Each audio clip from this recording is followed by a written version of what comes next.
You have no say-so in what happens to you, but you have a say-so in what you do about it. See, life is 10% what happens to you. It's 90% what you do about it. See, you get mad when haters come your way. You get mad because you get a setback. You get mad because you get thrown off course. You get mad because you get a detour. That's just dirt.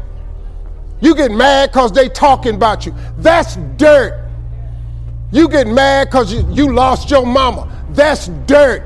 But show me something that has grown into something beautiful that didn't have no dirt on it. See, you get tripped out because you got dirt on you, but you need dirt on you to develop, because dirt ain't just dirt. Dirt is fertilizer. Dirt is nutrients. Dirt gives you the strength for your seed to push through. See, you got to have dirt on you to push through something. Everything you see that's beautiful starts out as a seed, but that seed got to get dirt on it. You got to have dirt on you to grow into what God got for you. Easy is not an option. It's hard living. Life is hard. See, it's hard when you are 49 years old, been working on a job for 17 years, and they come in and tell you you're finished and give you 1 week severance pay. And you got to start all over again. It's hard when you're married and raising children and your children are crawling and your husband dies unexpectedly. It's hard handling just the tragedies of life. It's hard when you're working on something and you put everything you have in it and it doesn't work out. You lose your money and other people's money. It's hard. It was rough when I lost my job and I could not find a job. It was humiliating and embarrassing, borrowing money, and then I couldn't pay the money back when I told them I would. That's rough. How people look at you, how they respond to you. It's very hard. It's humiliating. Here's what I discovered that happens to you in life, that you will go through things, and while you're going through them, you can't understand why it's happening to you. You do what it is you're supposed to. You're supposed to build something. You're supposed to create something. I don't know how to do it. Learn. Do whatever is required. Just go out there. It's possible you can get what you want. It's necessary. If you want it, you got to go into action. You got to be willing to experiment. You got to be willing to fail and to succeed. You got to be willing to form and develop new relationships. It's you, it's on you. You got to make that happen. Nobody's going to bring it to you on a silver platter and say, here's your dream manifested. No, it's hard. Yes, it's hard. It's difficult. Yes, right. And it's worth it.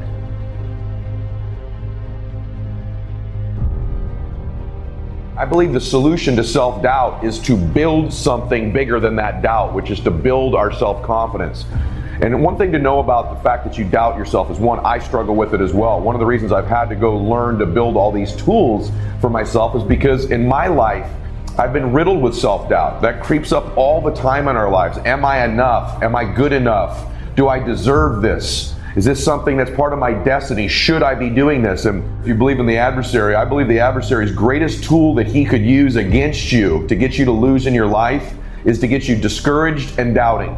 These are two of the most chaotic things that the adversary can do to us, or that we do to ourselves in our own minds, is to get ourselves doubting, to get ourselves discouraged, because you can't win when you doubt and you can't win when you're discouraged.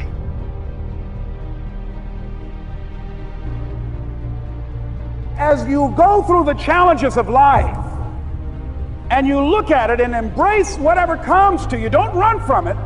Step toward it. Don't try and duck it like most people do. See, most people want it easy. See, easy come, easy what? Easy go. See, but when you go at what you're going to deal with and you deal with the difficulties of it, when you handle those hard things close at hand, making those hard decisions right now that you don't want to make, learning those things that you don't like to do, but you know that in order for you to get where you want to go, this is one of the hoops that you have to flip through. And I'm saying to you, whatever you got to do, do it, because if you don't, life is going to whoop you until you surrender. You must have faith. You've got to believe in yourself. You've got to believe in your abilities. You've got to believe in your service, your company, your ideas, unquestionably. You've got to have faith, and that faith gives you patience. That it's not going to happen as quickly as you want it to happen. A lot of things are going to happen that will catch you off guard. And so therefore you've got to deal with and handle it as it comes. And not only that, but that faith and patience drives you into action. You've got to keep moving and keep plugging away.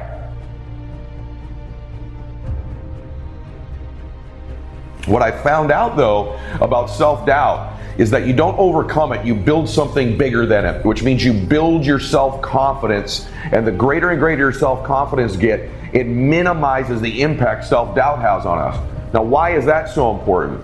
It's important because you have to understand one thing about the doubts and the negative thoughts you have about yourself.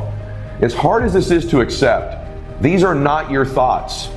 You weren't born doubting. You weren't born discouraged. You weren't born thinking negative things about yourself.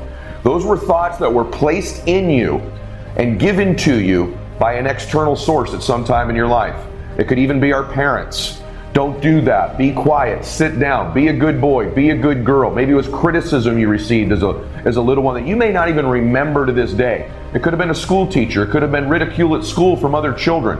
But when you were young in your formative years, these negative thoughts about yourself were planted in you by an external source. That's so powerful to understand, because these things you think you believe about yourself that have become really true to you, you don't even really believe. They were not your original thoughts.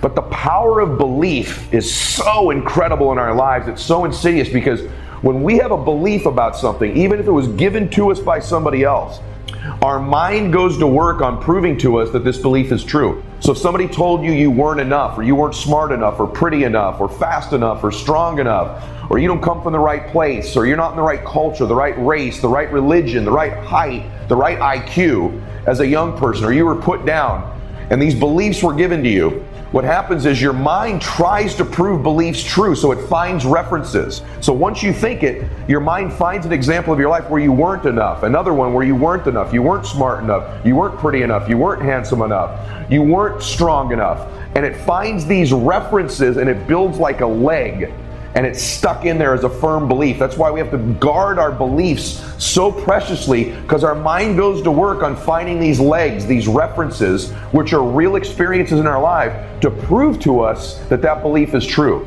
And so although you may believe it to be true about you, these doubts and negative thoughts you have, these were not your original thoughts. That's a powerful thing to understand, because you weren't born this way. You weren't born doubting. You were born perfect. You were born believing you were going to do something great. You were born happy. You were born believing you were going to do something special with your life. As a baby, I promise you, you had no negative self-talk. You had no negative self-doubt. These are external sources. It's so important to know, because those thoughts aren't really who you are. They're somebody else's thoughts they gave you because of how they felt about themselves.